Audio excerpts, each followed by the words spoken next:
বার কাউন্টারে বসে আছে লারা, হাতে ওয়াইনের গ্লাসটা নেড়েচেড়ে দেখছে সে। এই নিয়ে 4-5 গ্লাস সাবার করে ফেলেছে। লারা কিছুতেই সেদিনের অপমানের কথা ভুলতে পারেনি।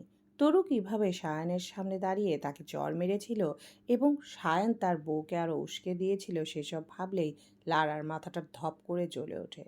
আর তখন অ্যালকোহলের সাহায্য ছাড়া নিজেকে সামলাতে পারে না লারা। তবে আজ তার মনে অন্যরকম প্রশান্তি কাজ করছে। সায়ানের এত বড় বিজনেসের আড়ালে যে অস্ত্র পাচারের মতো জঘন্য কাজও হয় সেই বিষয় তরু জানে না হয়তো। আর লারা সেই সুযোগটায় কাজে লাগাবে এবার। তরুকে সায়ানের অবৈধ ব্যবসার বিষয় সব কিছু বলবে এবং প্রমাণ দেখাবে। হয়তো এতে ওদের বিচ্ছেদ হবে না, তবে অশান্তি সৃষ্টি তো হবেই। তাতেই লারার শান্তি। লারা শুনেছে তরু ও সায়ান আপাতত বাংলাদেশে আছে, তাই নিউ ইয়র্কে ফিরে আসা পর্যন্ত অপেক্ষা করবে লারা। শায়ানের সাথে কথা বলে মুয়াজের মনটা আগের তুলনায় ভালো হয়েছে এখন। সবাই মিলে রাতে খাওয়া দাওয়াও করেছে একসাথে। শায়ান হুট করেই যেন তরুর প্রতি অতিরিক্ত যত্নশীল হয়ে গেছে। বিষয়টা রাহেলা ভালো করেই পর্যবেক্ষণ করেছে। হয়তো ওনার সন্দেহ সত্যি হতে চলেছে। ইফতেখার বাড়ির বংশধর আসতে চলেছে। গভীর রাত, বাইরে ঘুটঘুটে অন্ধকার, চারিদিকে ঝিঁঝি পোকার ডাক শোনা যাচ্ছে। মাঝে মধ্যে দূর থেকে ভেসে আসছে নেড়ি কুকুরের হাঁক ডাক। জানালা খুলে বাইরে তাকালো মুয়াজ। চারপাশে ঘন অন্ধকারে ঢেকে আছে। আস্তে আস্তে দরজার কপাট টেনে বন্ধ করলো, যেন কেউ বুঝতে না পারে। তারপর পা টিপে টিপে বারান্দায় গেল। ইফতেখার বাড়ির বারান্দা থেকে মল্লিক বাড়ির দোতলার দিকে একটা গলি পড়ে। মুয়াজ ঝুঁকি নিল। নিঃশব্দে দেয়াল টপকে গলি পেরোলো। বুক ধড়ফড় করছে, কিন্তু তাতে কি? মৈথিকে না দেখলে তার বুক ফেটে যাবে। যেভাবেই হোক মৈথির সাথে কথা বলতে হবে আজ। এই ভাবনাটা মাথায় রেখে রাতের আধারে নিঃশব্দে এগোতে থাকলো। কিছুক্ষণের মধ্যে মল্লিক বাড়ির জানালার নিচে এসে দাঁড়ালো মুয়াজ। চারপাশ নির্জন, শুধু দূরে শেয়ালের ডাক ভেসে আসছে। বারান্দার লোহার গ্রিল ধরে ধীরে ধীরে উপরে উঠল সে। মৈথির ঘরের ভিতর ক্ষীণ আলোর ছায়া নড়ল। হঠাৎ বারান্দার ফাঁক দিয়ে মুয়াজ ঢুকে পড়তে চমকে উঠল মৈথি। ঘুম আসছিল না বলে হাতে ছিল একটা বই। মুয়াজকে দেখে বুক ধড়ফড় করতে লাগলো তার। মুয়াজ, তুমি এখানে? হুট করে বলল মৈথি। মুয়াজ 2 হাত বাড়িয়ে তার মুখ চেপে ধরল। আস্তে কথা বলো, কেউ শুনে ফেললে ঝামেলা হবে। ফিসফিস করে বলল মুয়াজ। মৈথির চোখ ছলছল করছে। বুকের ভেতর হাজারো ভয়, যদি কারো নজরে পড়ে যায়। কিন্তু এক মুহূর্ত সব ভুলে গেল সে। মুয়াজের চোখে যেই বেপরোয়া আগুন জ্বলছিল তা দেখে। আমি অন্য কাউকে বিয়ে করতে পারবো না। মুয়াজও কাপা গলায় বলল, তোমাকে ছাড়া বাঁচবো না।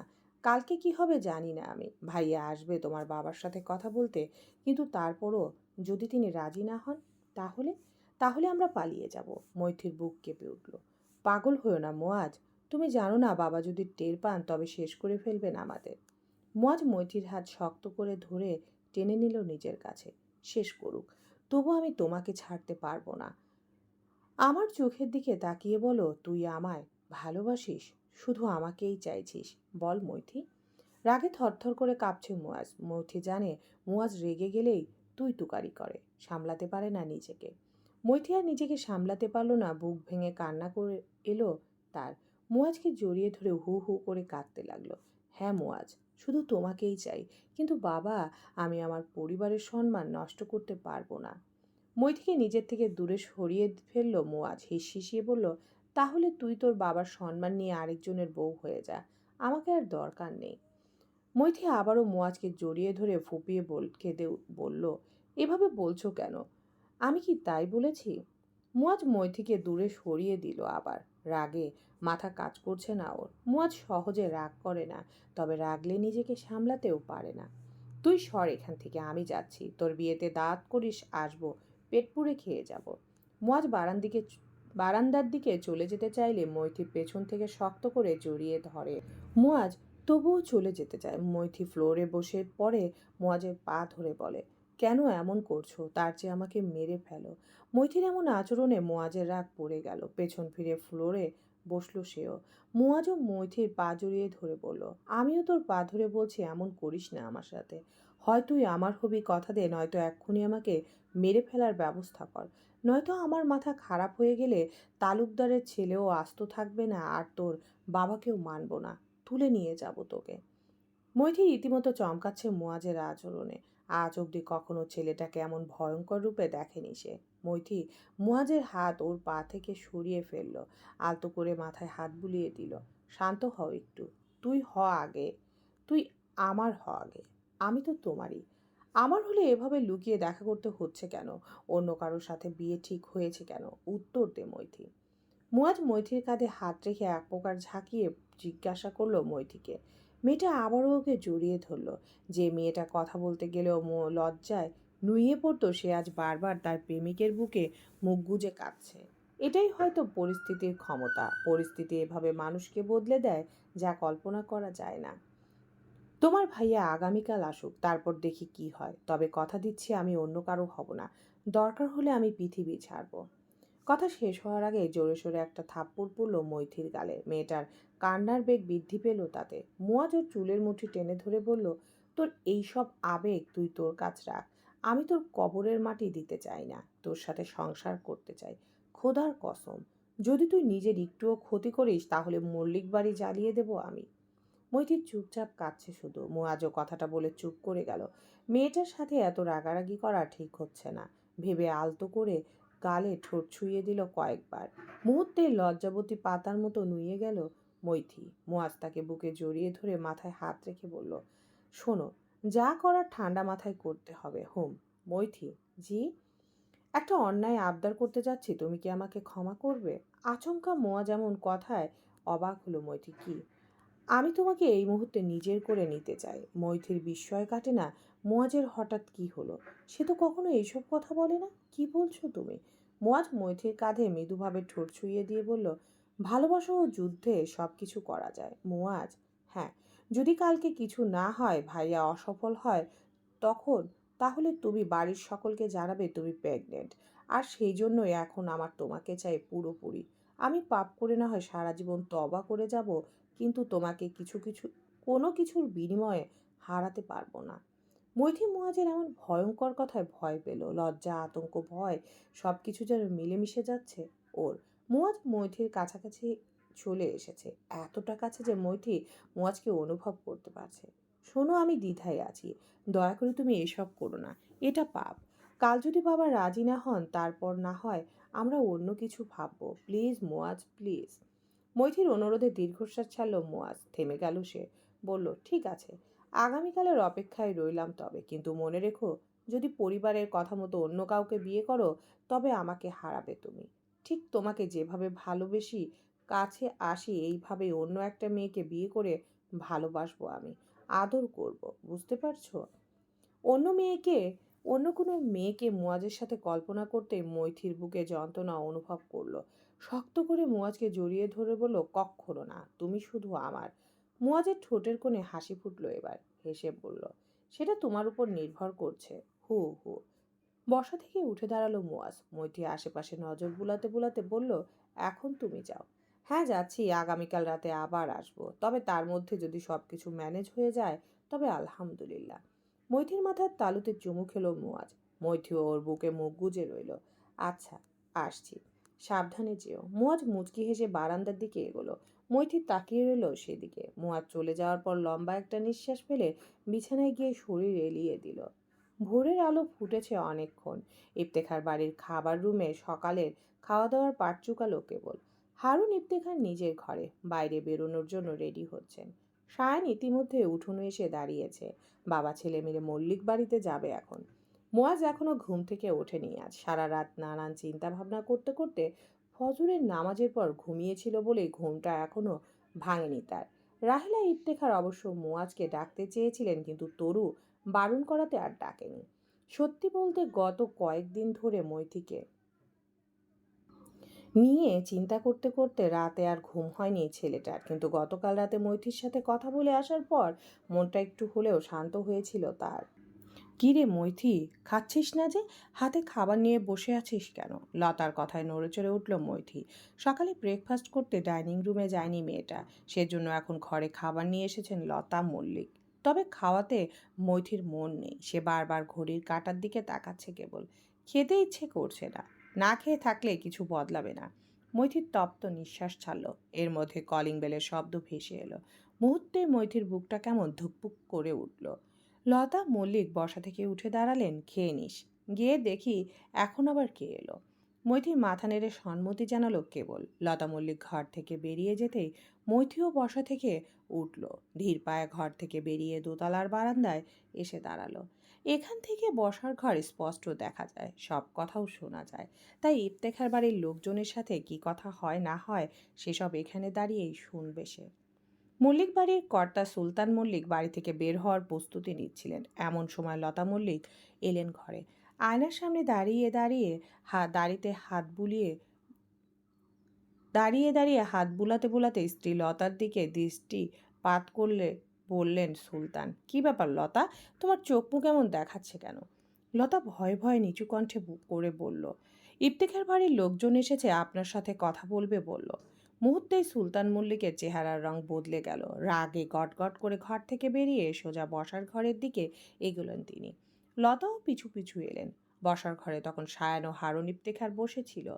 মৈথির বাবাকে দেখে তারা বসা থেকে উঠে দাঁড়ালো। অনিচ্ছা সত্ত্বেও সুলতান মল্লিক তাদেরকে বসতে বললেন। সায়ানকে চিনতে পারেননি ঠিক, কিন্তু হারুন ইফতেখারকে ভালো করেই চেনেন সুলতান মল্লিক।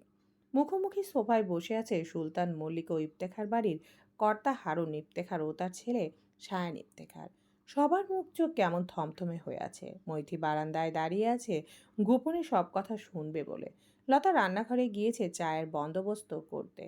তারপর বলুন, হঠাৎ আমার সাথে দেখা করতে আসার কারণ কি মৈথি? সোজাসাপটা প্রশ্ন করলেন সুলতান মল্লিক।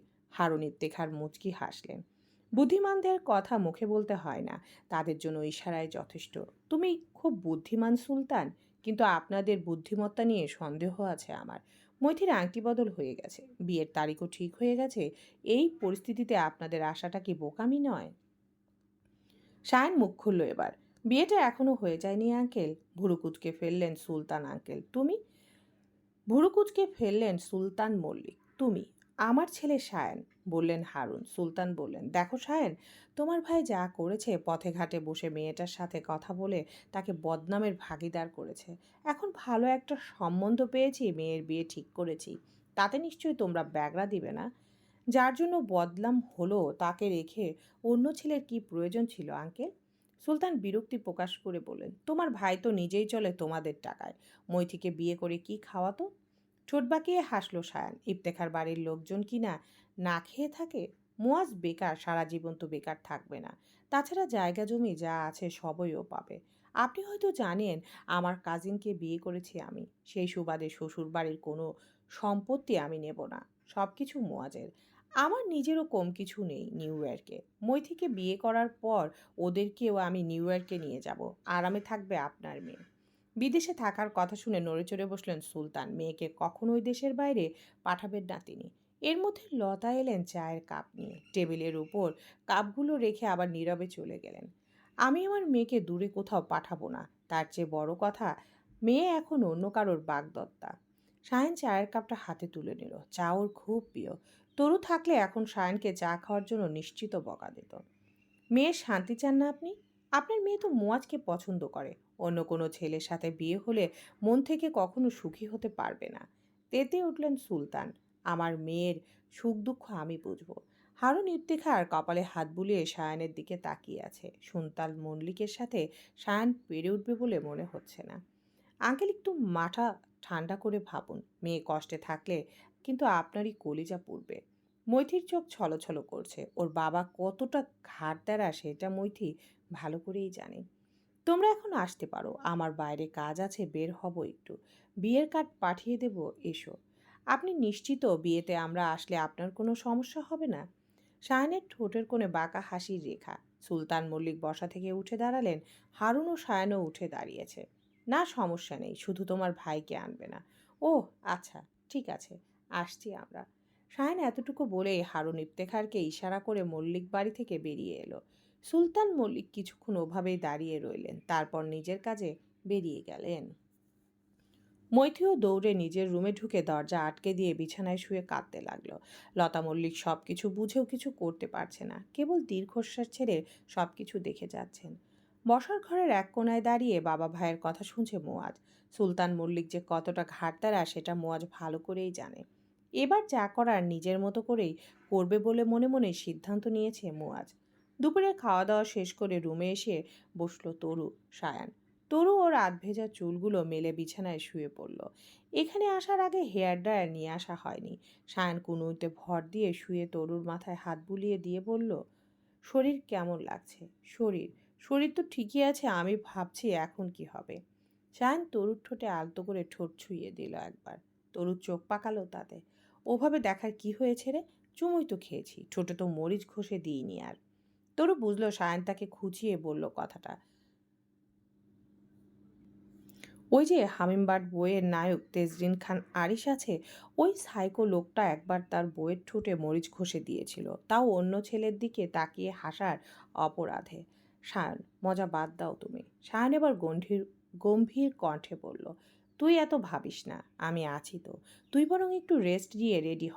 আমি ডাক্তারের সাথে কথা বলেছিলাম, উনি 4টার দিকে যেতে বললেন। তরু অবাক হয়ে বলল, এত কিছুর মধ্যে তোমার ডাক্তারের কথা মনে ছিল? উদ্ভট কথা বললি তরু। আমার কাছে দুনিয়ায় তোর থেকে গুরুত্বপূর্ণ আর কিছু আছে কিনা। তরু সায়নের বুকে মুখ গুজে জড়িয়ে ধরল। সায়ন তরুর মাথায় হাত বুলিয়ে দিতে লাগলো। লাভ ইউ জামাইটা। ওরে কিউট। লাভ ইউ টু বধুয়া। তরু হেসে সায়নের চুলে হাত বুলিয়ে সেগুলো এলোমেলো করে দিল। বিকেলের নরম আলোতে গাড়ির চাবি হাতে নিয়ে দাঁড়িয়ে আছে সায়ান। তরু হালকা রঙের সালোয়ার পরে রেডি হয়ে এলো, চোখে মুখে অস্থিরতা স্পষ্ট। চল সোনা। সায়ান আলতো করে হাত ধরে গাড়ির দিকে নিয়ে গেল। কিছুক্ষণ পরেই তারা ডাক্তারের চেম্বারে পৌঁছালো। ডাক্তার খুব মনোযোগ দিয়ে তরুর কথা শুনলেন, তারপর কিছু টেস্ট লিখে দিলেন। টেস্ট করিয়ে নিন, রিপোর্ট হাতে আসলে ভালোভাবে বুঝতে পারবো, ডাক্তার বললেন। সায়ন মাথা নেড়ে সম্মতি দিল। তরু নিঃশব্দে সব শুনছিল। হাসপাতালের করিডোর ধরে হেঁটে যেতে যেতে সায়নের হাতে নিজের হাত শক্ত করে ধরল।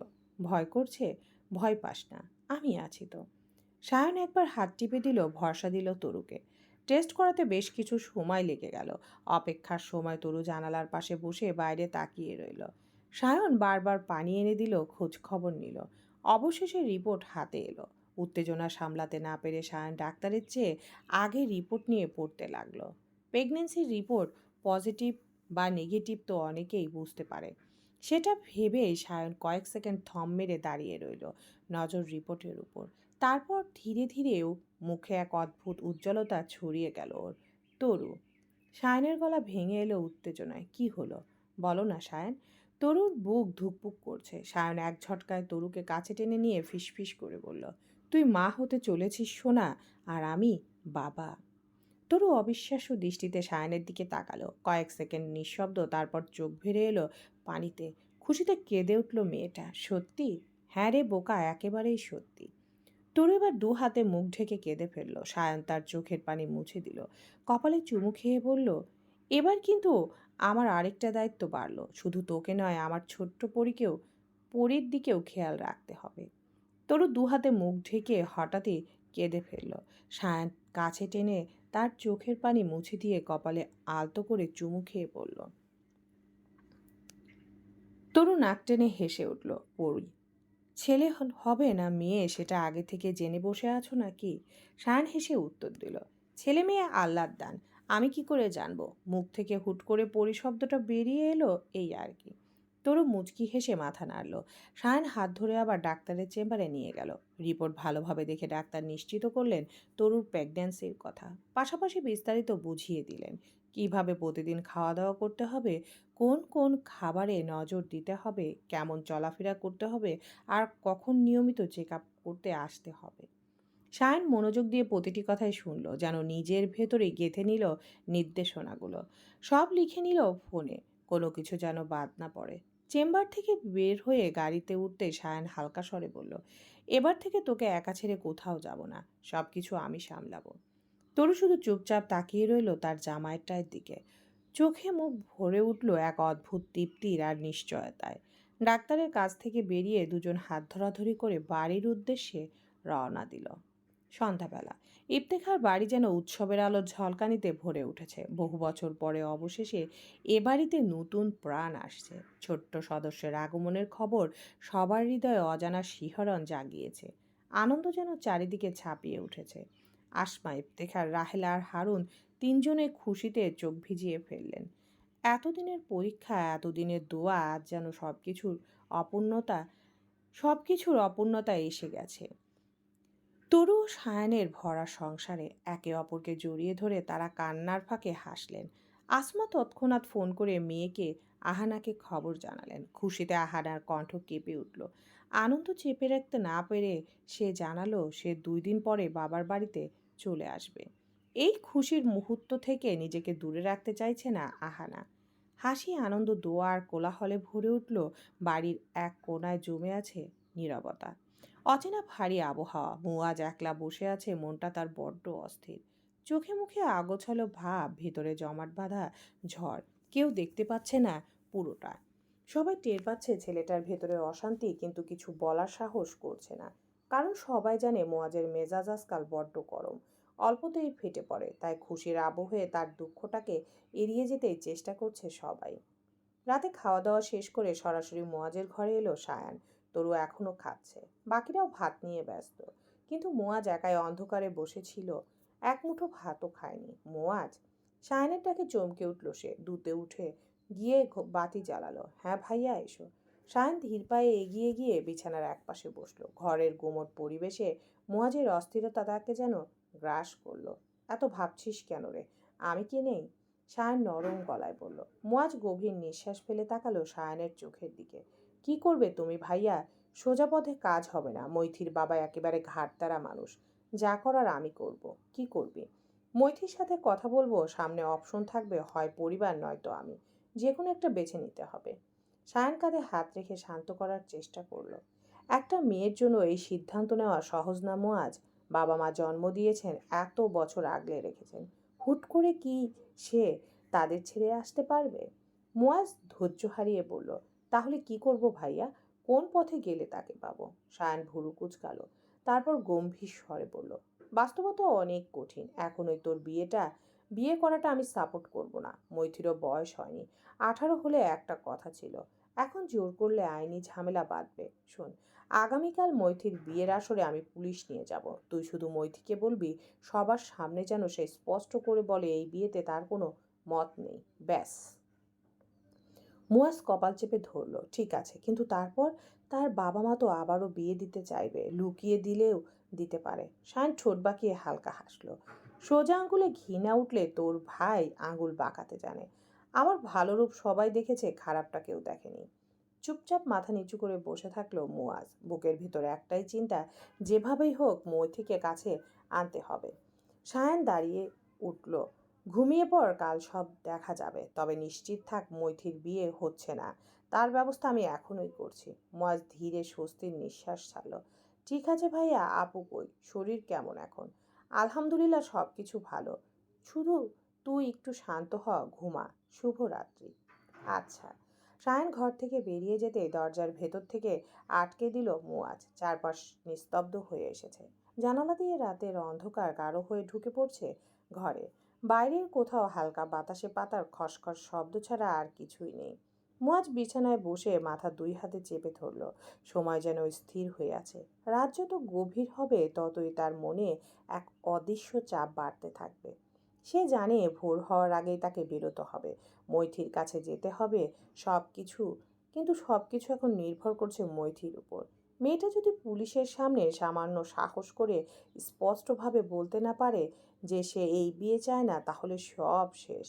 আজীবনের জন্য মৈথিকে হারাতে হবে মুয়াজকে। এই চিন্তায় তার বুকের ভেতর ধূপকানি বেড়ে গেল। শিরায় শিরায় রক্ত জ্বলে উঠেছে যেন। মাথার ভেতর অসহ্য যন্ত্রণা শুরু হলো, যেন কারো শক্ত মুঠো ভেতর থেকে মগজ টেনে ধরেছে। চোখের পাতা ভারী হয়ে আসছে, তবুও ঘুম আসছে না। মুয়াজ জানে আগামীকাল তার জীবনের সবচেয়ে বড় পরীক্ষা, আর সেই পরীক্ষার ফল নির্ধারণ করবে মৈথি তার হবে নাকি চিরতরে হারিয়ে যাবে। কই ছিলে এতক্ষণ? কেন, খুব মিস করছিলি নাকি? রুমে ঢুকে দরজা আটকে দিতে দিতে বলল সায়ান। তরি ভেঙচি কাটলো, বলল, ঠেকা পড়েনি আমার। চুপ কর গরু। সায়ান বিছানায় শুয়ে পড়ল। তরু গাল ফুলিয়ে বসে আছে পাশে। গরু বলাতে বেশ রাগ হয়েছে তার। কি হলো? চুপ করে গেলি কেন? এতক্ষণ তো মারামারি শুরু হওয়ার কথা ছিল। চোখ টিপ্পিনি কাটে সায়ান। তরু মুচকি হেসে ধূপ ধাপ করে কিল বসালো ওর কাঁধে। ঘটনার আকস্মিকতায় হতভম্ব হয়ে তাকিয়ে রইল সায়ান। চুপ থাকলে তো তোমার হজম হয় না, নাও দিলাম মায়ের। এখন ঠিক আছে না? সায়ন তরুর হাত ধরে টান মারে। তরু ওর বুকের উপর শুয়ে পড়ল তাতে। ঠোঁটে আঙ্গুল ছুঁয়ে দিয়ে বলল সায়ন, তোর মায়ের কথা সবাইকে বলতে পারবি, কিন্তু তোকে এমন মার দিব চাইলেও কাউকে বলতে পারবি না তুই। সারাদিন ঘরে বসে থাকতে হবে, হাঁটতে গেলেও কষ্ট হবে তোর। তরু আরও কিলঘুষি মারতে লাগলো সায়নের বুকে, তবে আস্তে আস্তে ভালোবেসে। সায়নের হাত দুটো চেপে ধরল। একা পেয়ে এভাবে বলছো তাই না? দাঁড়াও, কিছুদিনের মধ্যে আমার দলে নতুন সদস্য যুক্ত হচ্ছে, তখন এসো গরু বলতে। হ্যাঁ হ্যাঁ। হ্যাঁ, মনে হচ্ছে আমার ছেলে মেয়ে তোর দলে আগে ভাগে নাম লিখিয়ে রেখেছে। তোমার একার নাকি? তাহলে তোর দলে থাকবে বললি কেন বল? তরু মুখ গোমরা করে অন্যদিকে তাকালো। সায়ান বলল, আয় বুকে আয় সোনা, রাগ করিস না বউ। বালের বউ। বউকে কেউ গরু বলে ডাকে? সে তো ভালোবেসে ডাকে। তরু অন্যদিকে মুখ করে শুয়ে বলল, হয়েছে, আর ভালোবাসা দেখাতে হবে না, ঘুমাও। সায়ন শোয়া থেকে উঠে তরুর সামনে গিয়ে বসলো। তরু ভেঙচি কাটলো। সায়ন ওর মুখোমুখি হয়ে শুয়ে পড়ল। আলতোভাবে তরুর কোমরে হাত রেখে নিজের কাছে টেনে নিয়ে বলল, তুই অন্যদিকে মুখ করে থাকলে ঘুম আসে না আমার। ঢং, ফাজিল একটা। সম্মান কর বুঝলি, এখন থেকে সম্মান করবি, সম্মানের সহিত কথা বলবি। তরু মুচকি হাসল। সায়নের নাকটা আচমকায় টিপে দিয়ে বলল, মাননীয় স্বামী মহাদয়, ঢং করবেন না। সায়ন নাকটা কোনো মতো ছাড়িয়ে তরুর গলায় ঠোঁট ছুঁয়ে দিতেই মৃদু শব্দ করে উঠল তরু। চোখ বড় বড় করে সায়নের দিকে তাকালো। এবার বলো সম্মানের সহিত যে মাননীয় স্বামী মহোদয় ওভাবে কামড় দেবেন না, বল। তরু ভুরু কুঁচকে ফেললো, কিছু বলল না। বলে লাভ নেই, কথায় সায়নের সাথে পারা যাবে না, তার চেয়ে ঘুমানো ভালো। তরু তাই করল। সায়নের বুকের মাঝখানে নিজের মাথা ঠেকিয়ে জড়িয়ে ধরে চোখ বন্ধ করলো। সায়নের ঠোঁটের কোণে ফুটল হাসি। তাতে তরুর মাথার তালুতে চুমু খেলো সে। মাথায় হাত বুলিয়ে দিতে দিতে একসময় নিজেও ঘুমিয়ে পড়ল। রাত গভীর। মল্লিক বাড়িতে আজও এসেছে মুয়াজ। মেঝেতে চুপচাপ বসে আছে মৈথি, আর তার সামনেই বসেছে মুয়াজ। কিছুক্ষণ আগেই দুজনের মধ্যে সামান্য কথা কাটাকাটি হয়েছে। আগামীকাল কিভাবে মৈথি সবার সামনে বাবা মায়ের বিরুদ্ধে কথা বলবে, সেটা নিয়ে ভয় করছে মেয়েটার ভেতরে। আর সেই ভয়ই মুয়াজকে বিরক্ত করছে, রাগিয়ে তুলছে। বেশ, পরিবারের মান সম্মান যদি তোমার কাছে আগে হয়, তাহলে আমাদের মাঝে যা কিছু ছিল সব আজ এখানেই শেষ। আগামীকাল তোমার বিয়ে হবে নির্বিঘ্নে, কোনো ঝামেলাও হবে না। গম্ভীর কণ্ঠে কথাগুলো বলে মোয়াজ উঠল। ওর চোখ দুটো টকটকে লাল হয়ে আছে। নাগের নাকের ডগায় ঘামের ফোঁটা চিকচিক করছে। মোয়াজের এই কথায় বুকের ভেতর হঠাৎ করে একটা সূক্ষ্ম ব্যথা টের পেল মৈথি। মোয়াজকে ছাড়া থাকা অসম্ভব। যেমনি তেমনি পরিবারের সম্মুখে দাঁড়িয়ে বিয়ে ভাঙার কথাও তার কাছে অসম্ভব মনে হচ্ছে। একদিকে প্রেম, অন্যদিকে পরিবার, কোনটা বেছে নিবে বুঝতেই পারছে না সে।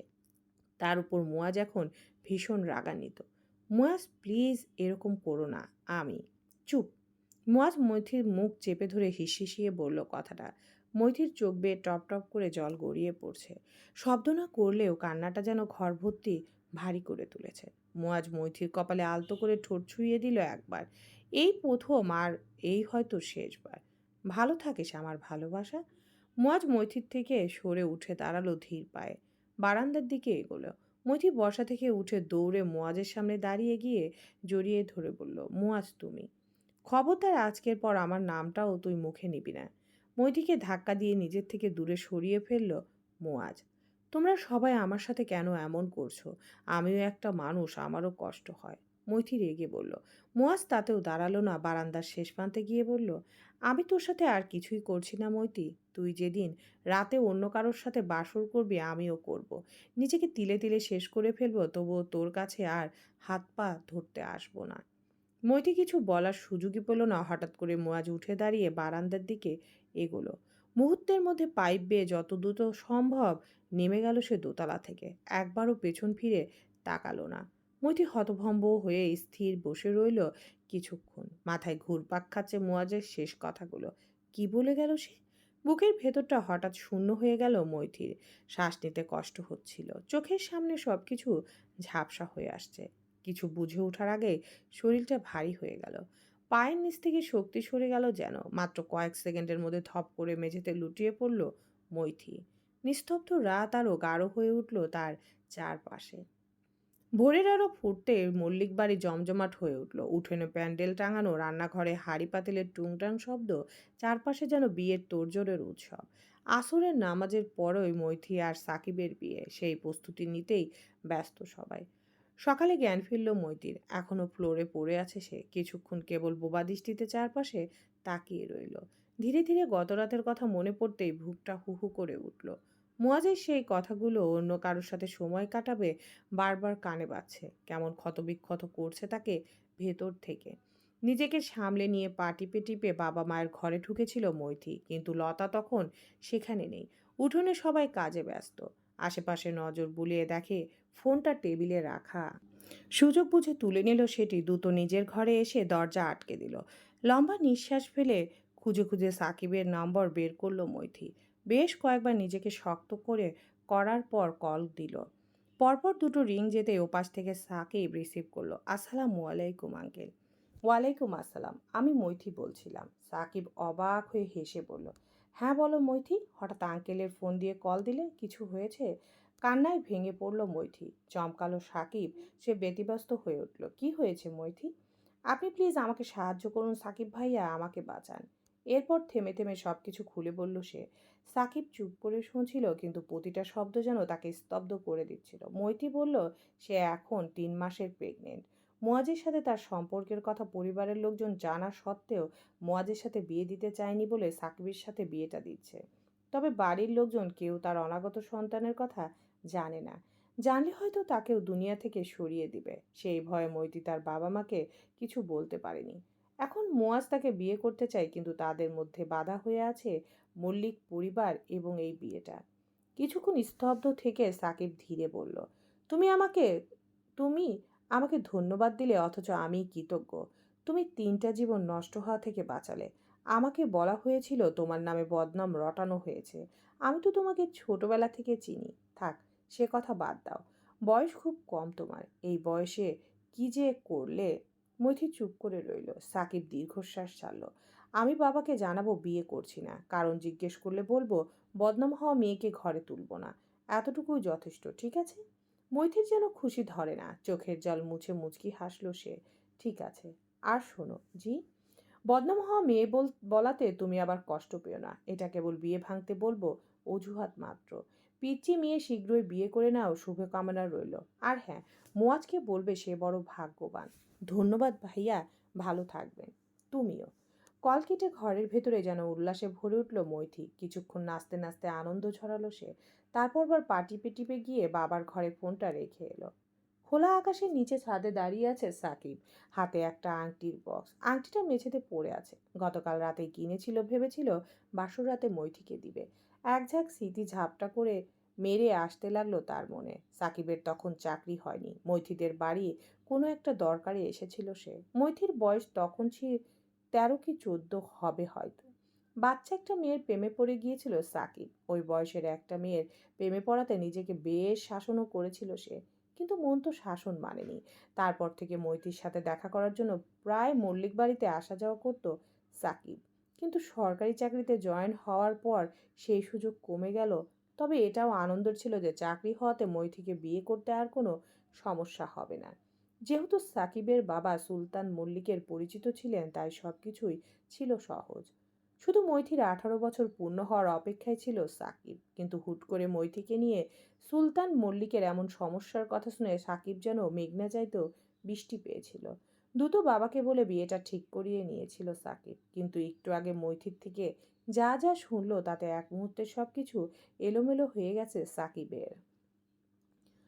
সারা রাত ঘুমায়নি মুয়াজ। চোখগুলো কেমন টকটকে লাল হয়ে গেছে। সবাই নাস্তা করতে ব্যস্ত। মুয়াজও আছে ডাইনিং রুমে বসা। তবে খাবার সামনে রেখে চুপচাপ বসে আছে সে। বিষয়টা তরু খুব ভালো করেই খেয়াল করেছে। তাই রেহেলা ইফতেখার ও আসমা ইফতেখারের অন্য ঘরে চলে যেতেই তরু মুয়াজের দিকে তাকিয়ে বলল, মুয়াজ, রাতে ঘুম আসনি? ঘুম আসেনি। সায়ান বলল, তোরা দুই ভাই বোনের সমস্যা একটাই, বড়দের কথার মূল্যায়ন করিস না। আমি তো বললাম মৈথির বিয়েটা আমি আটকে দেব। মুয়াজ শীতল কণ্ঠে বলল, দরকার নেই ভাইয়া। ওর বিয়েতে কোনো ঝামেলা করার দরকার নেই। মুয়াজের কথায় সায়ন তরু মুখ চাওয়াচাই করলো একবার। কেন রে, কি হলো? বোনের পোস্টে মুচকি হাসল মুয়াজ।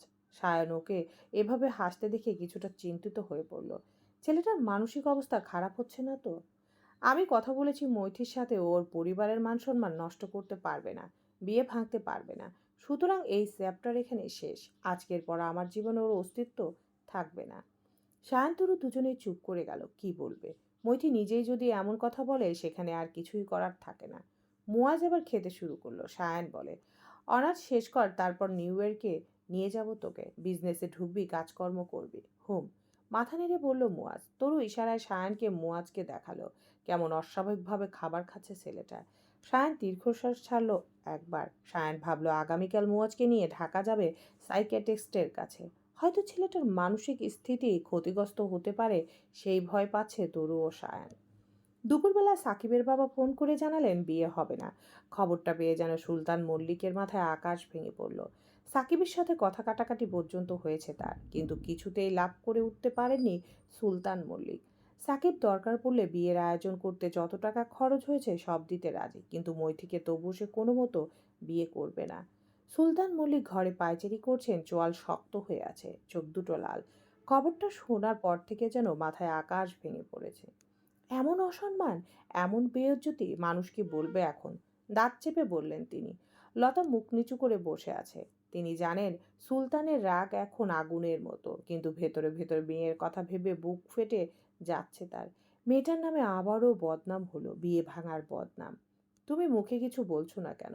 গর্জে উঠলেন সুলতান। আমি কি বলবো? সবকিছু তো এলোমেলো হয়ে গেল। কাপা কণ্ঠে উত্তর দিলেন লতা। সুলতান থামলেন না। সব কেলেঙ্কারি ওই ছেলের জন্য। জানি না কি জাদু করেছে ওই ইফতেখার বাড়ির ছেলেটা।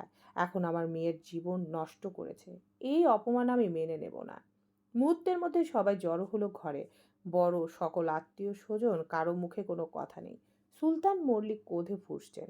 আজকের দিনে এই সমাজে আমাদের মতো পরিবারের মেয়ে যদি এমন বদনাম পায়, তবে আমি রাস্তায় মুখ দেখাবো কিভাবে? যেভাবেই হোক মৈথিকে বিয়ে দিতে হবে। সাকিব যদি না করে অন্য কাউকে খুঁজে আনবো, কিন্তু এই বিয়ে ভাঙা মানে আমার ইজ্জত শেষ। সেটা আমি হতে দেব না। কথা শেষে টেবিলের উপরে রাখা গ্লাসটা ছুঁড়ে ফেললেন তিনি। শব্দে সবাই চমকে উঠল। এদিকে মৈথি পাশের ঘরে বসে সব শুনছিল। বুকের ভেতরটা ধকধক করছে। বাবার কণ্ঠে যে রাগ, সেই রাগে আজ তার জীবনটাই পুড়ে ছাই হয়ে যাবে হয়তো। এত সাহস করে মিথ্যে বলে সাকিবকে দিয়ে বিয়েটা ভাঙানোর পরেও আবার সেই একই কথা, বিয়ে। মৈথি ধৈর্য হারালো এবার। সুলতান মল্লিক তখনও রাগে থরথর করে কাঁপছেন। মুখ লাল হয়ে গেছে, চোয়াল শক্ত হয়ে আছে। সবাই ভয়ে চুপচাপ দাঁড়িয়ে। এমন সময় দরজার পাশে দাঁড়িয়ে থাকা মৈথি হঠাৎ এগিয়ে এলো সামনে। বুক বুকের ভেতর কাঁপছে, চোখে জল জমে উঠেছে, তবুও কণ্ঠস্বর যেন অদ্ভুত কারো। আব্বু, আর হবে না বিয়ে, আমি করব না। মুহূর্তেই ঘর নিস্তব্ধ হয়ে গেল। যেন সবাই নিজের কানকে বিশ্বাস করতে পারছিল না। সুলতান মল্লিক চমকে তাকালেন মেয়ের দিকে। তুই কি বললি? মৈথি কাঁপতে কাঁপতে আবারও বলল, আমি বিয়ে করব না। জোর করে যদি দেন, তাও আমি মানব না। লতা ভয়ে শিউরে উঠলেন। চুপ কর মৈথি, কী সব বলছিস তুই? কিন্তু আজ মৈথি থামার পাত্রী নয়। বুক ভরা সাহস একসাথে উতলে উঠছে। আমি চুপ থাকতে শেষ হয়ে যাচ্ছি। আমি কারো মান সম্মান নষ্ট করতে চাইনি, কিন্তু নিজের জীবনটা এভাবে মিথ্যার ভিতর ফেলে দিতে পারবো না আমি। বিয়ে আমি করব না। সুলতান মল্লিক চেয়ারের হাতল চেপে ধরে বসে পড়লেন। বললেন, দেখ মৈথি, এমনিতে আমার ইজ্জত নিয়ে টানাটানি লেগেছে। আমি কাউকে ছাড়বো না, তবে সবার আগে তোর বিয়েটা হওয়া দরকার। মৈথির গাল বেয়ে টপ টপ করে জল গড়িয়ে পড়ছে। আমার ইচ্ছে, আমার জীবন এসবের কোনো দাম নেই। আমি ভালোবাসি মুয়াজকে, তার সন্তানের মা হব আমি।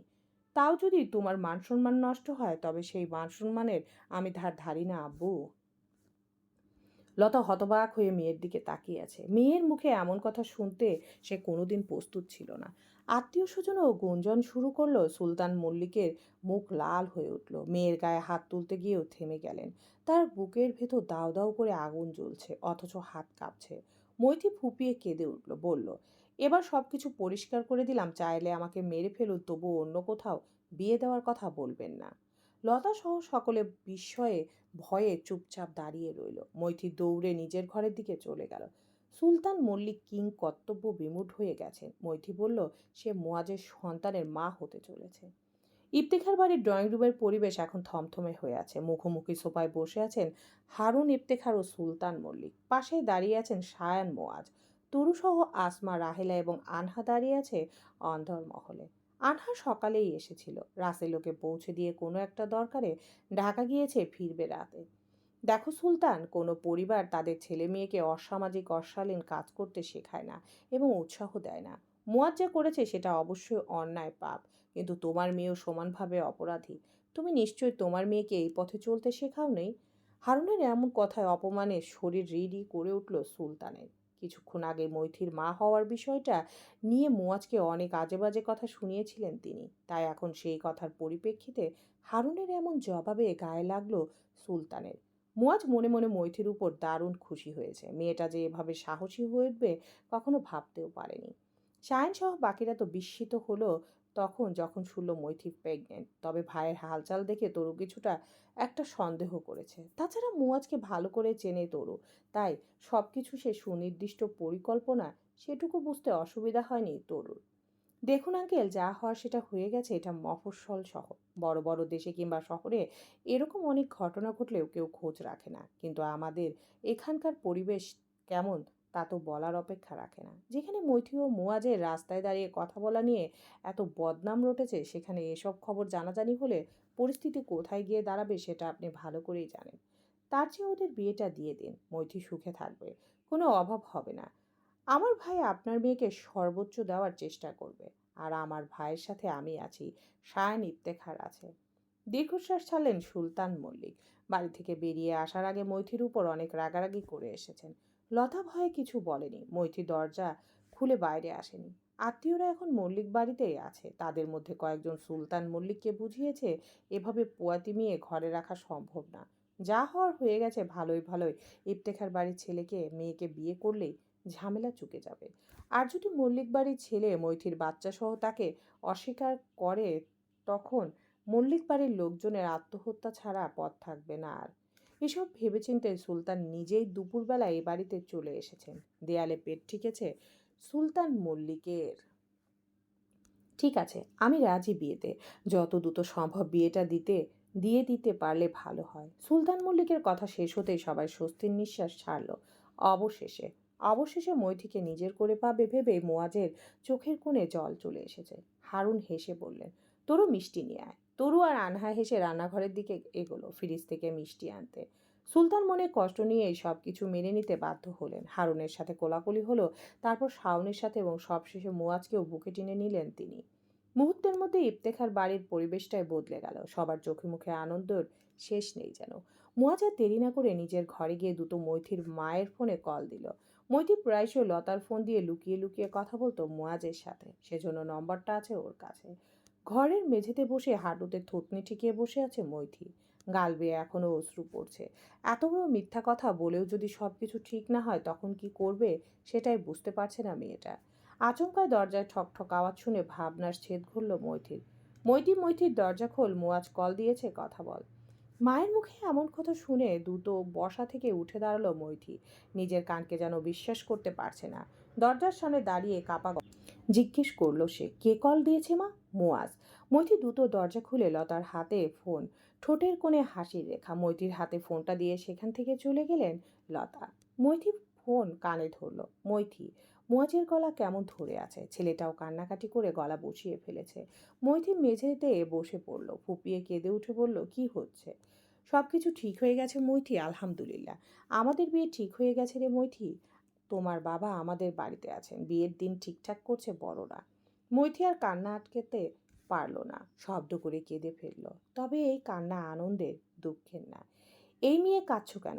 তোমার জন্য সব কিছু হলো মৈথি। আমার ভালোবাসার মানুষকে আমার করতে সাহায্য করার জন্য আমি তোমার কাছে চিরকৃতজ্ঞ রইলাম। মৈথি চোখে জল নিয়ে হেসে বলল, ইস, আমি যে মিথ্যে বললাম সেটার কি হবে? মুয়াজ ঠোঁট কামড়ে হাসলো। তুমি চাইলে মিথ্যাটা সত্যি করতে বেশি সময় নেব না আমরা। লজ্জায় গাল লাল হয়ে গেল মৈথির। চুপ করে রইল সে। মুয়াজ মাথা চুলকে হেসে বলল, মিসেস ইফতেখার হওয়ার জন্য প্রস্তুতি নাও মৈথি, অপেক্ষায় আছি। Love you Muaz, love you too জান। ঠিক আছে, এখন রাখছি, ফ্রেশ হয়ে আসি, খিদে পেয়েছে, এখন আর না খেয়ে থাকার দরকার নেই। মুয়াজের বুকে সূক্ষ্ম ব্যথা অনুভব করলো সে। মৈথি কত কিছুই না করেছে। গোসল সেরে খাবার খেয়ে নাও, পরে কথা হবে। আর হ্যাঁ, শীঘ্রই দেখা হচ্ছে। ঠিক আছে, তুমিও খেয়ে নিও। আচ্ছা। কল কেটে দিয়ে বসা থেকে উঠল মৈথি। ওয়াশরুমের দিকে এগোলো সে। লম্বা একটা শাওয়ার শেষে ভাত খেয়ে বিছানায় শরীর এড়িয়ে দিতে রাজ্যের ঘুম এসে জড়ো হলো তার চোখে। দুই পরিবারের সম্মতিতে একদিন পর মোয়াজ ও মৈথির বিয়ের তারিখ ঠিক করা হয়। কারণ কেউই আর দেরি করতে চায় না। তাছাড়া সায়ানের নিউ ইয়র্কে ফিরতে হবে। অফিসের সব কাজকর্ম অন্য কারোর উপর দিয়ে এভাবে বেশি দিন থাকা সম্ভব না দেশে। সবকিছু ভেবেচিন্তে তাই বিয়ের তারিখ ঠিক করা হয়েছে। যেহেতু একদিন পর বিয়ে, তাই বিকেল থেকে বিয়ের জন্য কেনাকাটা করতে শুরু করেছে সায়ান, তরু, মুয়াজ ও আনহা। রাসেলের তো রাতে ফিরবে, তাই আনহা একাই ভাই বোনদের সাথে শপিং করলো। রাত 11টার দিকে ওরা সবাই শপিং করে বাড়িতে ফিরল। হারুন, আসমা ও রাহেলার যেন আনন্দ ফুরায় না। একসাথে দুইজন নতুন অতিথি আসতে চলেছে বাড়িতে। তবে মুয়াজ আগামীকাল সবাইকে সত্যিটা বলে ভেবে রেখেছে। সারা বিকেল শপিং সন্ধ্যা করতে গিয়ে তরু কিছুটা ক্লান্ত হয়ে পড়েছিল। তাই কোনো মতে রাতের খাবার খেয়ে এসে বিছানায় শুয়ে গভীর ঘুমে আচ্ছন্ন হয়ে গিয়েছিল মেয়েটা। কিন্তু মাঝরাতে হুট করে ঘুম ভেঙে গেল তরুর। পিটপিট করে চোখ মেলে তাকালো আশেপাশে। ডিম লাইটের আলোতে সবকিছু ঝাপসা দেখছে। সায়ান বিছানায় বসে ল্যাপটপে কাজ করছে এখনো। তরু শোয়া থেকে উঠে বসলো। ঘড়ির দিকে তাকিয়ে দেখলো রাত 2টো বেজেছে। তরুর পরনে শর্ট টপস আর প্লাজো।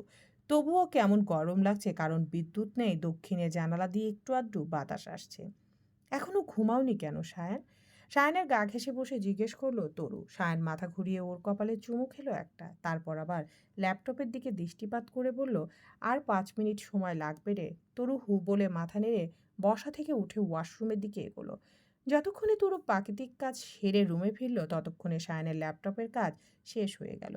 তরুকে রুমে ফিরতে দেখে মুচকি হাসলো সায়ান। এত ঝামেলার মধ্যে বউকে ঠিকমতো ভালোবাসা হচ্ছে না ভেবে মনে মনে আফসোস করলো ভদ্রলোক। একটুখানি পানি খেয়ে নে তরু, বেশি বেশি পানি খাবি, খাবার খাবি, তাতে এনার্জি পাবি শরীরে। তরু সায়ানের পাশে বসলো। সায়ান ওর চুলগুলো একপাশে সরিয়ে ঘাড়ে নাক ডুবিয়ে দিয়ে গভীরভাবে নিঃশ্বাস নিতে লাগলো। তুমি খেও, এনার্জি পাবে শরীরে। আমার এনার্জি লাগবে না সোনা, আমার পারফরমেন্স এমনিই ভালো, তাই না? মুচকি হাসলো তরু। সায়ানের চোখে মুখে দুষ্টুমির ঝিলিক। হ্যাঁ, সেদিকে একদম পারফেক্ট তুমি, তোমার পারফরমেন্স নিয়ে কথা হবে না।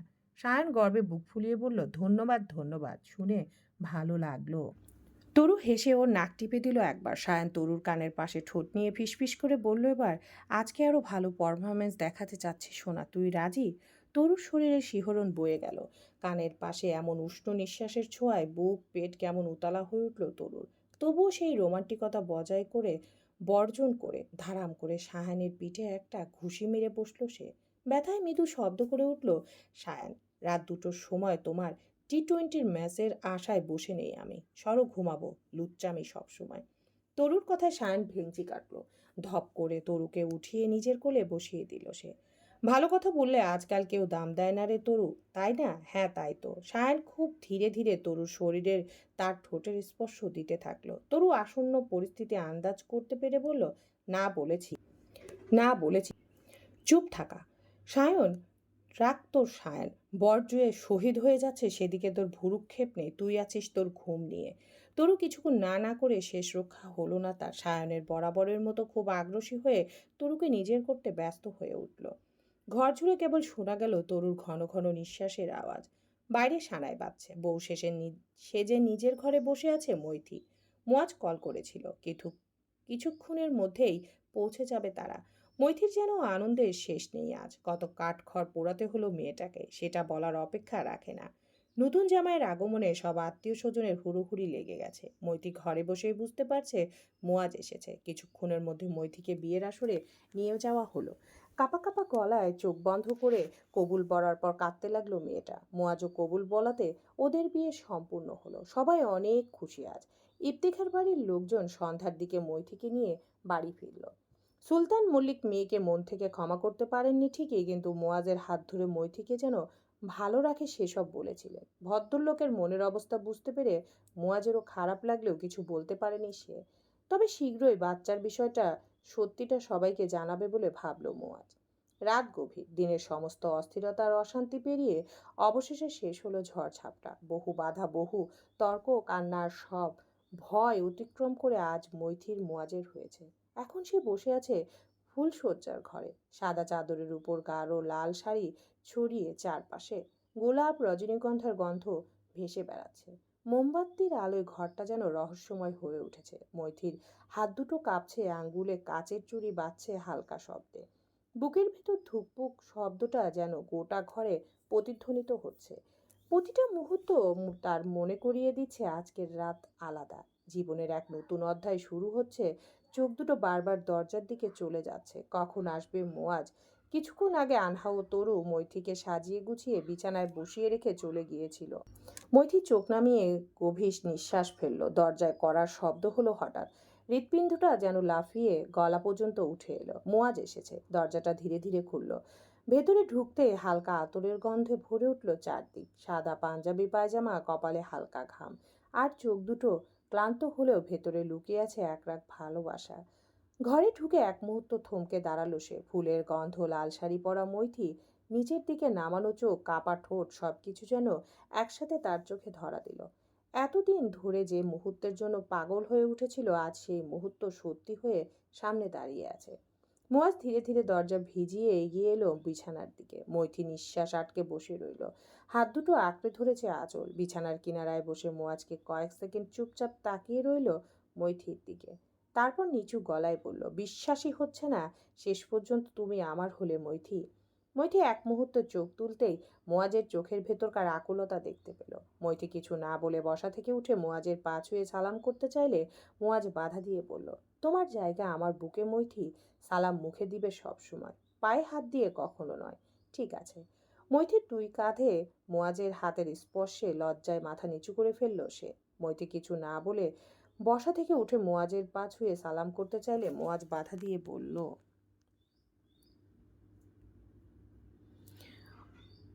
মেয়েটাকে আরো লজ্জায় ফেলতে হুট করে মোয়াজ তাকে কোলে তুলে নিল। মৈত্রীর শ্বাস প্রশ্বাস দ্রুত হতে শুরু করেছে। মোয়াজের গলা জড়িয়ে ধরিয়ে আছে সে। দুজন দুজনার চোখের দিকে তাকিয়ে আছে। মোয়াজ ওভাবে চোখের পলক না ফেলে মৈত্রীকে খুব আস্তে আস্তে বিছানায় বসিয়ে দিল।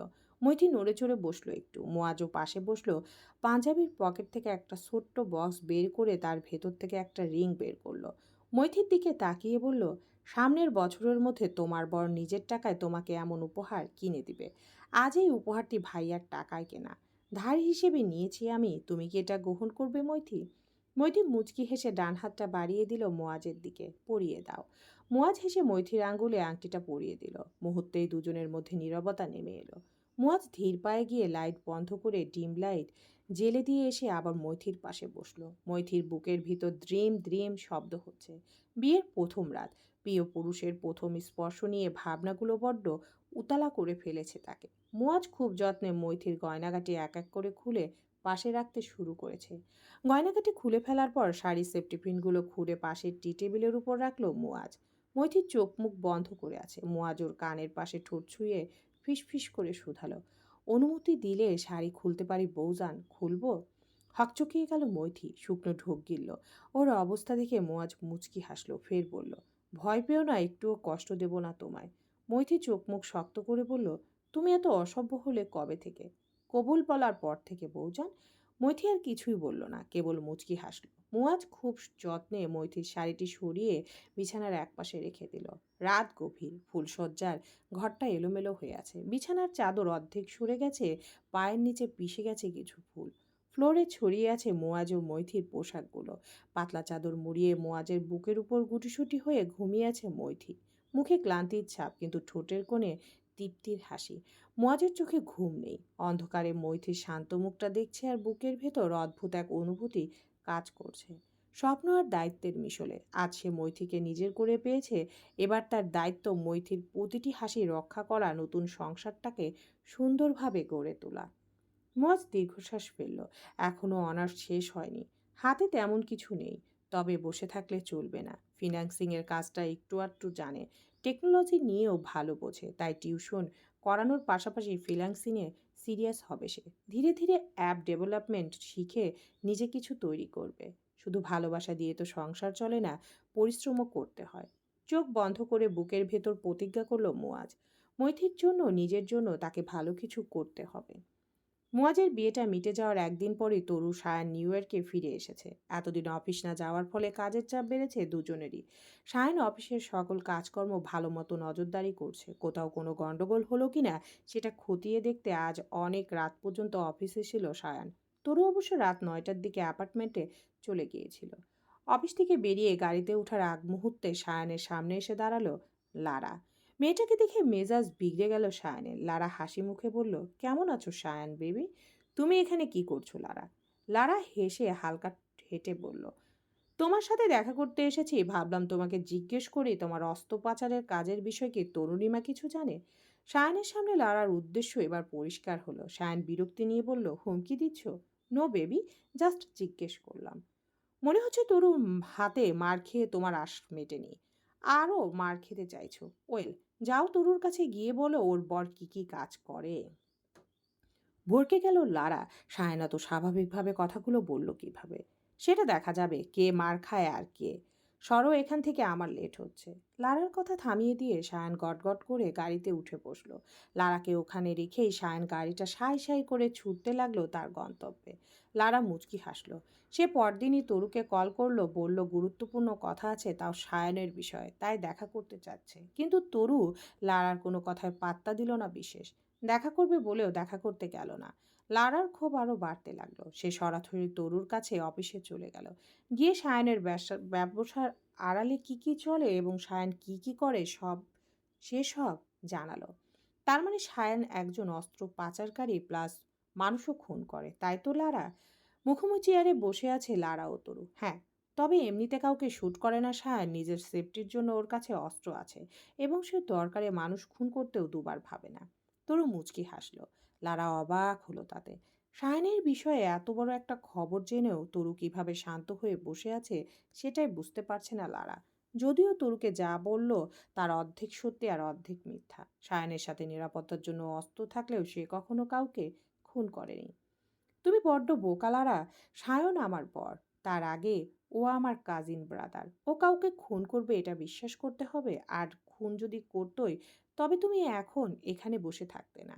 আমি নিজ দায়িত্বে নিয়ে তোমার কপালে একটা গুলি মারার ব্যবস্থা করতাম। তরুর কথায় শুকনো ঢোক গিলল লারা। হুট করে বসা থেকে উঠে দাঁড়ালো। যেমন বর তেমন বউ, কি ভয়ঙ্কর কথাবার্তা! লারা নিজেকে ভীষণ ভালোবাসে, তাই জানের মায়া তার প্রবল। আর সত্যি বলতে প্রতিটি মানুষই মৃত্যুকে ভয় পায়। লারাও সেই ভয়ে সিদ্ধান্ত নিল ওদের আশেপাশে আর আসবে না সে। ঠিক বলেছ তরু, আমি তো মজা করেছি। আচ্ছা শোনো, এখন আমি আসছি। জরুরি একটা টেক্সট এলো মাত্র, কিছু কাজ আছে, আসছি। কথাগুলো বলেই তড়িঘড়ি করে কেবিন থেকে বেরিয়ে গেল লারা। তরু কেবল মুচকি হাসল। মুয়াজের বিয়ের ঝামেলার মধ্যে একদিন রাতে তরু ঘুম ভাঙতেই অনুভব করেছিল সায়ন তার পায়ের কাছে বসে আছে। কি হয়েছে বিষয়টা বুঝতে যখন তরু শোয়া থেকে উঠে বসলো, সায়ন তখন তরুর পা ধরে জিজ্ঞেস করলো, তরু, যদি কখনো জানতে পারিস তোর বর কোনো খারাপ কাজ করেছে তখন কি করবি? ছেড়ে চলে যাবে আমায়? কি বলছো তুমি? তরু কিছু বুঝতে পারে না। সায়ান তরুর পায়ে আলতো করে দুটো চুমু খেয়ে বলে, আমার একটা অবৈধ ব্যবসা আছে তরু, রিয়েল ব্যবসার আড়ালে চলে সেই ব্যবসা। সত্যি বলতে বাড়িঘর ছেড়ে একা একটা ছেলে নিউ ইয়র্কে গিয়ে হালাল পথে ইনকাম করে এত এত প্রতিপত্তি নিয়ে বাঁচতে পারে না, যদি না কালো টাকা থাকে। আমিও সেই কালো টাকার পথে নেমেছিলাম, যা আজও চলছে। কিন্তু বিশ্বাস কর, আমি ধীরে ধীরে সেই ব্যবসা বন্ধ করে দিব। একসাথে সম্ভব হবে না। তুই কি আমাকে ক্ষমা করবি তরু? তরু সবকিছু মনোযোগ দিয়ে শুনল কেবল। ভাবনায় পড়ে গেছে সে। সায়ন চুপচাপ বসে আছে কেবল। তরুকে চুপ করে থাকতে দেখে আচমকায় সায়ন ওর হাত দুটো ধরে বলল, যাই সিদ্ধান্ত নিবি ভেবে নিবি। আমাকে ছেড়ে গেলে কিন্তু আমার লাশ দেখতে হবে তোকে। তরু তৎক্ষণাৎ সায়নের মুখ চেপে ধরল, রেগে বলল, অন্যায় করেছো আবার হুমকিও দিচ্ছ? সায়ন অসহায় দৃষ্টিতে তাকিয়ে থাকে শুধু। তরু কিছুক্ষণ চুপচাপ থেকে বলে, স্বামী স্ত্রীর সম্পর্ক এতটা ঠুনকো না যে কেউ কোনো অন্যায় করলেই ছেড়ে যেতে হবে। ছেড়ে গেলে আর সম্পর্কে কি মানে রইল? সঙ্গীর কাজও হচ্ছে সকল পরিস্থিতিতে পাশে থাকা এবং সঠিক পথ দেখানো। তুমি ধীরে ধীরে সব কালো ব্যবসা থেকে সরে এসো, এইটুকু চাওয়া। তরুণ এমন উত্তরে স্বস্তির নিঃশ্বাস ছাড়ল সায়ান। তরুর কোলে মাথা রেখে শুয়ে পড়ল সে। তরু মাথায় হাত বুলিয়ে দিতে লাগলো। ঠিক এজন্যই লারা সবকিছু জানানোর পরেও তরু সায়নকে ভুল বুঝলো না আজ। লারা কেবিন থেকে বেরিয়ে যেতে সায়ন এলো তরুর কাছে। কি হলো রে? লারা এভাবে হন্তদন্ত হয়ে বেরিয়ে গেছে, আবার চড়থাপ্পড় খেলো নাকি? তরু ফিচেল হেসে বলল, উহু, মারের থেকে কঠিন আঘাত পেয়েছে মনে। মনে হয় না আর কখনো জ্বালাতন করতে আসবে শালি। সায়ন জিহ্বায় কামড় দিয়ে নাটকে ভঙ্গিতে বলল, আস্তাক ফেরুল্লাহ, মুখের কি ভাষা! শালি, ঢং দেখলে আর বাঁচি না। সায়ন মুচকি হেসে এগিয়ে গেল। ইফতেখার বাড়ির পরিবেশ আজ ভীষণ আনন্দময়। অনেকদিন পর একসাথে হলো সবাই। বিদেশ থেকে ফিরেছে তরু, সায়ান, মোয়াজ আর মৈথি। সাথে আছে তরুর যমজ ছেলে আহিয়ান আর আরিয়ান। দুজনের বয়স 6 বছর চলছে। প্রায় 2 বছর পর দেশে ফেরা, তাই বাড়ি জুড়ে যেন উৎসবের আবহ। মুয়াজ আর মৈথি ঠিক করেছে এবার থেকে ইফতেখার বাড়িতেই থাকবে। আগামীকাল ঢাকায় তাদের কোম্পানির উদ্বোধন। সায়ন অর্থনৈতিক দিকটা সামলালেও ব্যবসার আসল মস্তিষ্ক ছিল মুয়াজ। দীর্ঘদিন পরিশ্রমে নিজের তৈরি করা একটি অ্যাপস এখন দেশ জুড়ে ভাইরাল হয়ে গেছে। একটাই সৃষ্টি যেন মুয়াজের জীবনটাই পাল্টে দিয়েছে। মৈথির বাবা মাও এখন সবকিছু মন থেকে মেনে নিয়েছেন। মেয়ের হাসি খুশি মুখ আর জামাইয়ের সফলতা দেখে লতা আর সুলতানের চোখ জুড়িয়ে যায়। মনে হয় এত ঝড়ঝাপটার পর অবশেষে তাদের মেয়ের জীবনটা শান্তিতে ভরেছে। তর, এই তরু, আর কতক্ষণ লাগবে তোর? ওয়াশরুমের বাইরে দাঁড়িয়ে আছে আহিয়ান ও সায়ান। বাপ ছেলে অনেকক্ষণ ধরে এইভাবেই দাঁড়িয়ে আছে গোসল করবে বলে, কিন্তু তরু সেই আধা ঘন্টা আগে যে গোসল করতে ঢুকলো, ভেতর থেকে এখনো বের হওয়ার নাম নেই। এই তো হয়ে গেছে 2 মিনিট, দাঁড়াও।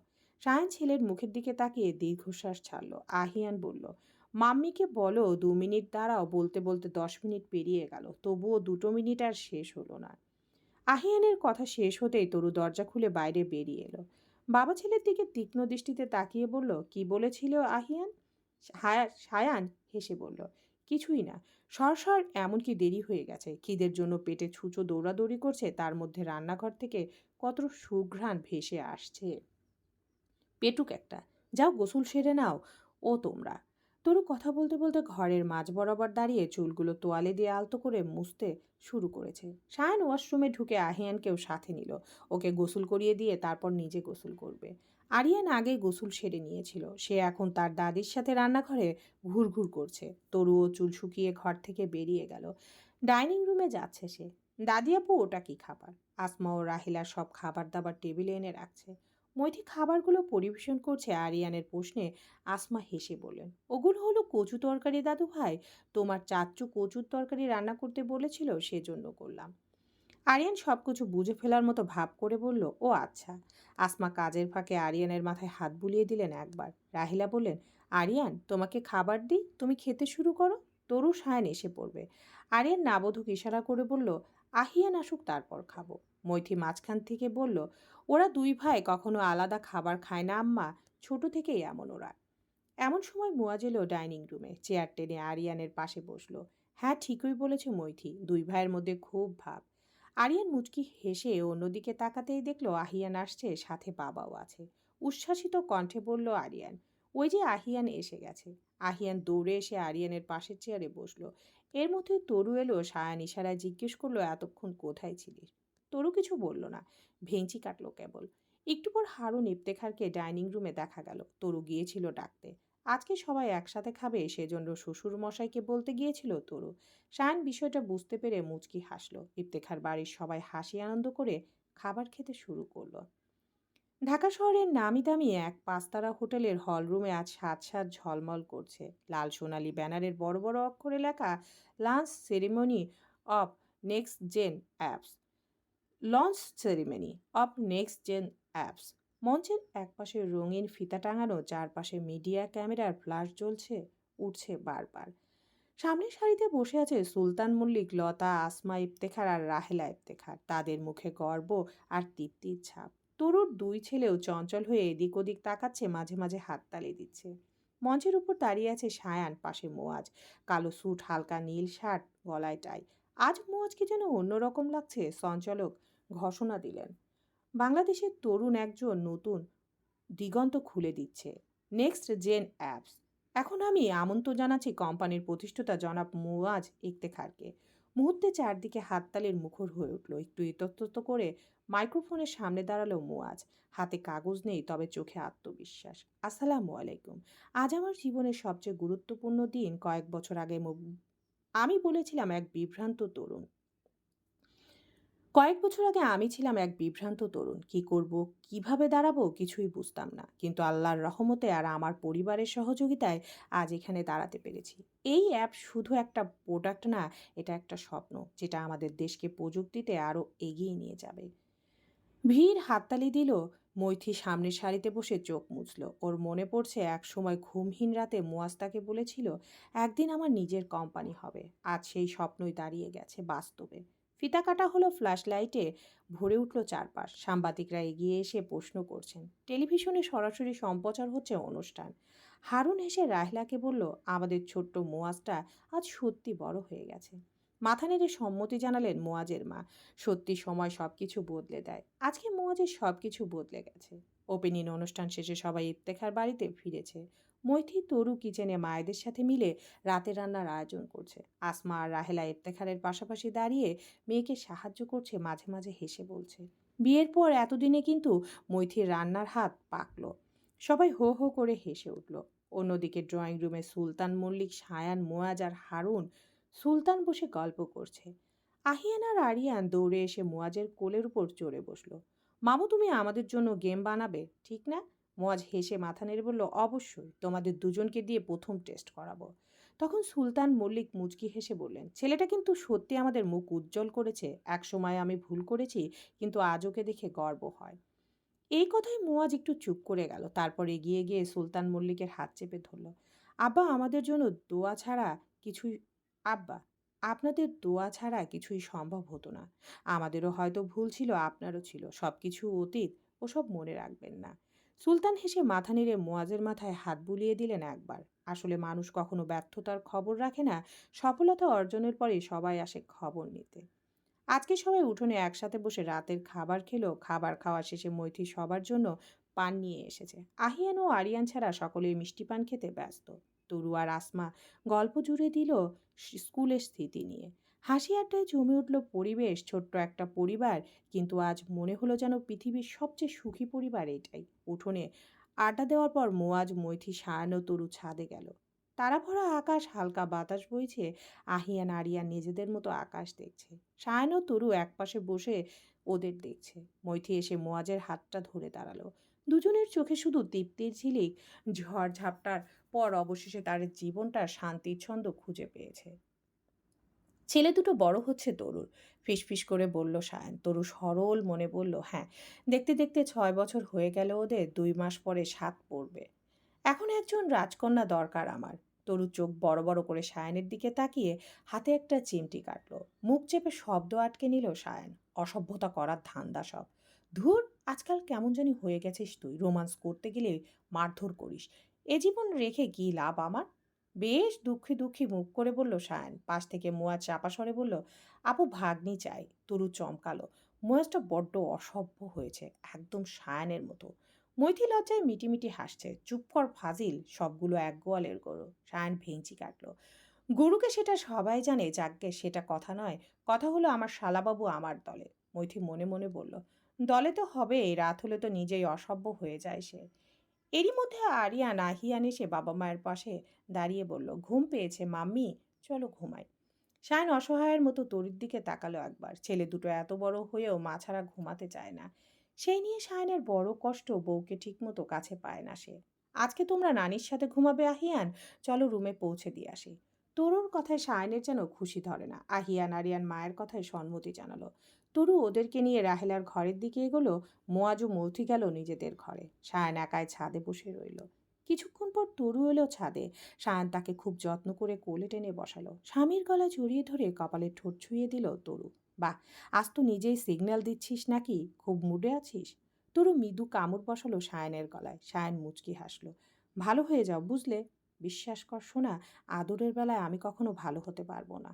তরু কিছু বলল না। হুট করে সায়ান তাকে ছাদের মেঝেতে শুইয়ে দিল। কি হলো? অবাক হয়ে জিজ্ঞেস করলো তরু। সায়ান হিসিয়ে বলল, তোর স্বামী একেবারে আউট অফ কন্ট্রোল হয়ে গেছে। তাই বলে এখানে কেউ দেখবে না? সায়ন বলল, এখানে না। তরুর কথা শোনার মতো অবস্থায় নেই সায়ন। ও আষ্টেপৃষ্টে জড়িয়ে ধরল তরুকে। কানের পাশে মুখ নিয়ে ফিসফিস করে বলল, বধুয়া বারণ করিস না, তোর বর জ্বলে পুড়ে যাচ্ছে। একটু কোঅপারেটিভ হ সোনা। তরু দমে গেল। চোখ বুজে সায়নের বুকে মুখ লুকিয়ে ফেলল। সায়ন হারিয়ে গেল তরুতে। চারপাশের পৃথিবী যেন মিলিয়ে গেল কেবল ওরা দুজন আর একে অপরের অনন্ত ভালোবাসা। পূর্ব আকাশের সূর্য অনেকক্ষণ আগেই উঠেছে, জানালা দিয়ে ভেতরে ঢুকছে রোদের নরম আলো। মৈথি আড়মোড়া ভেঙে শোয়া থেকে উঠে বসলো, চুল এলোমেলো, পোশাকও অগোছালো। পাশেই ঘুমিয়ে আছে মুয়াজ। ঘুমন্ত অবস্থায় তার ঠোঁটের কোণে লেগে আছে হালকা হাসি, সেটা দেখে মৈঠির ঠোঁটেও ফুটে উঠল মৃদু হাসি। এরপর বিছানা ছাড়ল সে, ওয়ার্ডরোব থেকে জামা কাপড় নিয়ে ওয়াশরুমের দিকে এগিয়ে গেল। সকাল সকাল আহিয়ান আরিয়ানের মধ্যে ঝগড়া লেগেছে। ঝগড়ার বিষয়বস্তু গতকাল রাতে আহিয়ান নাকি নানিকে জড়িয়ে ধরে ঘুমিয়েছিল, আরিয়ান নাকি লাথি মেরেছে। আর লাথির চোটে আরিয়ান বিছানা থেকে মেঝেতে পড়ে গিয়েছিল, আর আরিয়ান পড়ে গিয়েছে বলে আহিয়ানের সাথে কথা কাটাকাটি করছে। বেচারা আহিয়ান যে ঘুমের ঘোরে এমনটা অনিচ্ছায় করে ফেলেছে, আরিয়ান সেটা বুঝতে নারাজ। দুজনেই শেষমেশ মুখ ফুলিয়ে ডাইনিং রুমে এসে বসে আছে। তরু মৈথি মিলে আজ তাড়াতাড়ি নাস্তা রেডি করে ফেলেছে। কি হয়েছে তোমাদের?